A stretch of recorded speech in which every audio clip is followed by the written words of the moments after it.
sebagai ketua bernama Gasha Farede dan anggota saya Putri Logobuke, Sonia Luji, Putri Martin, Irene Mila, Nathania.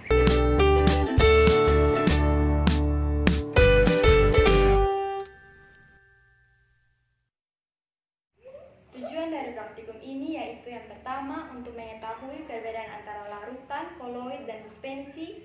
Yang kedua untuk memahami sifat-sifat larutan, koloid, dan suspensi. Dan yang ketiga untuk memahami bagaimana cara membuat larutan, koloid, dan suspensi. Mengenai teori landasan, saya dan teman saya akan menjelaskan sedikit tentang larutan, koloid, dan suspensi. Larutan adalah salah satu jenis homogen yang terdiri atas pelarut dan zat terlarut. Larutan bersifat transparan dan dapat ditembus cahaya. Semua larutan yang dicampurkan tidak dapat dipisahkan. Partikel yang terdapat di larutan sangat kecil. Yang kedua adalah koloid. Koloid adalah campuran yang bersifat di antara larutan dan suspensi. Komponen penyusunnya dapat dilihat menggunakan mikroskop. Partikelnya lebih besar dibandingkan dengan larutan dan tidak dapat disaring. Koloid bisa menjadi buram dan juga transparan yang menyebabkan cahaya menjadi terhamburkan, homogen atau heterogen, dan juga tidak ada endapan. Yang ketiga, suspensi. Suspensi adalah campuran heterogen yang masih terlihat antara komponennya tanpa menggunakan mikroskop dan mengendap. Partikel suspensi dapat disaring dengan saringan. Terdapat endapan disebabkan oleh gravitasi. Tidak memancarkan cahaya karena buram.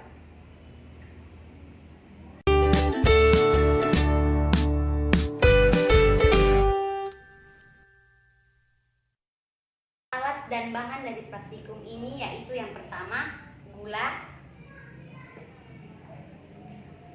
susu, gelas, Tepung, tisu, pengaduk, senter, dan air.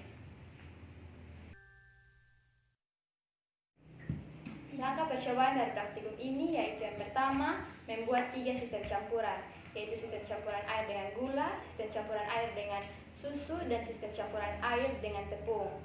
Yang kedua, melakukan penyinaran dengan campuran tersebut.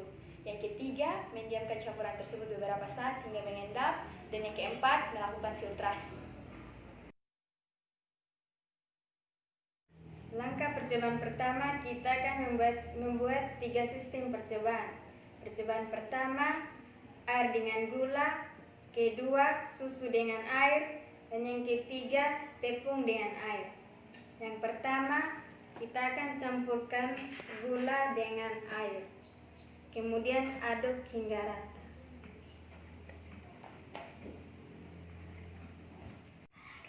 Percobaan kedua, air dan susu.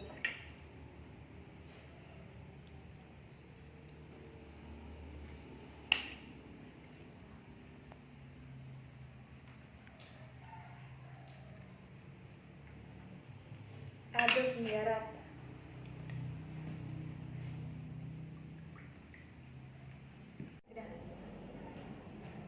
Percobaan ketiga, tepung dengan air.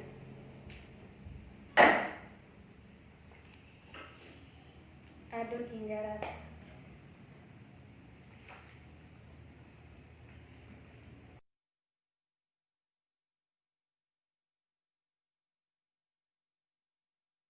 Langkah selanjutnya ialah melakukan penyinaran terhadap larutan tersebut.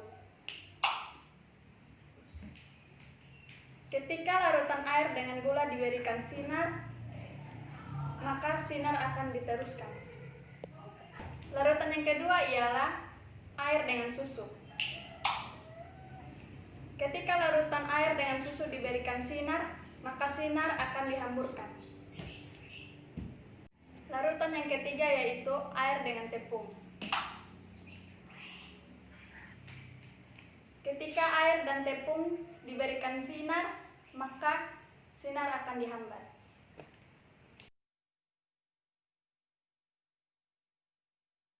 Langkah yang ketiga, mendiamkan campuran tersebut hingga menjadi endapan. Setelah didiamkan beberapa saat pada campuran, yang pertama tidak terdapat endapan. Pada campuran kedua terdapat endapan namun hanya sedikit. Pada campuran ketiga terbentuk banyak endapan.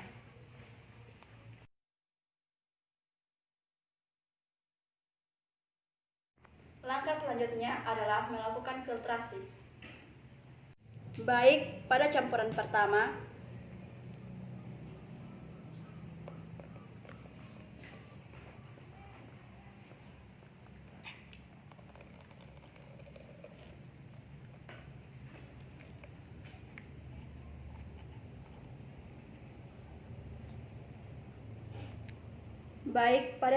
pertama, ketika disaring, tidak terdapat endapan atau sisa filtrasi. Campuran kedua.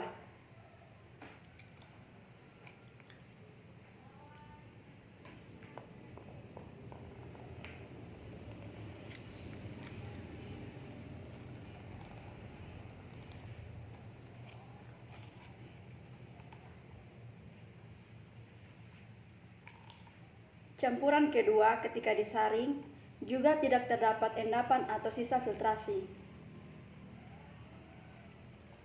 Campuran ketiga.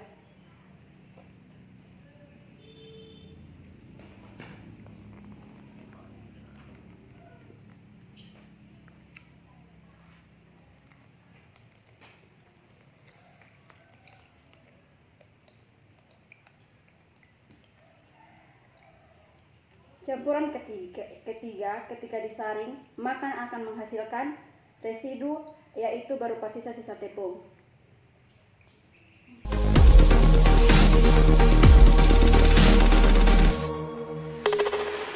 Kesimpulan dari praktikum ini, pada campuran yang pertama yaitu gula dan air termasuk larutan.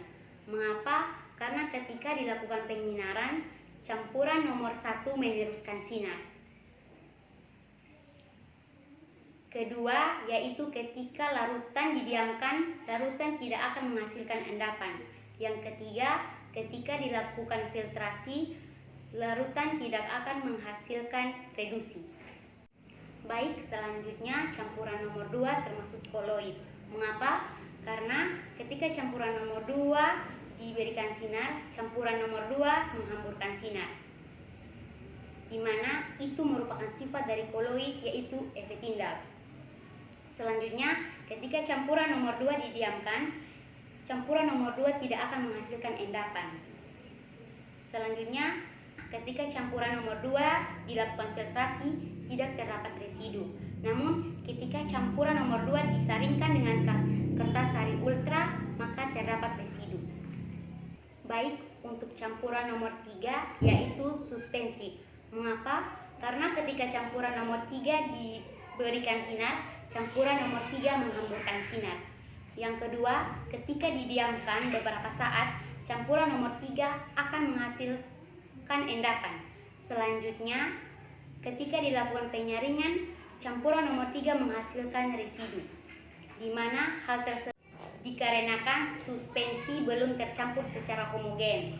Jadi, dapat disimpulkan campuran yang pertama merupakan larutan, campuran yang kedua merupakan koloid, campuran yang ketiga merupakan suspensi.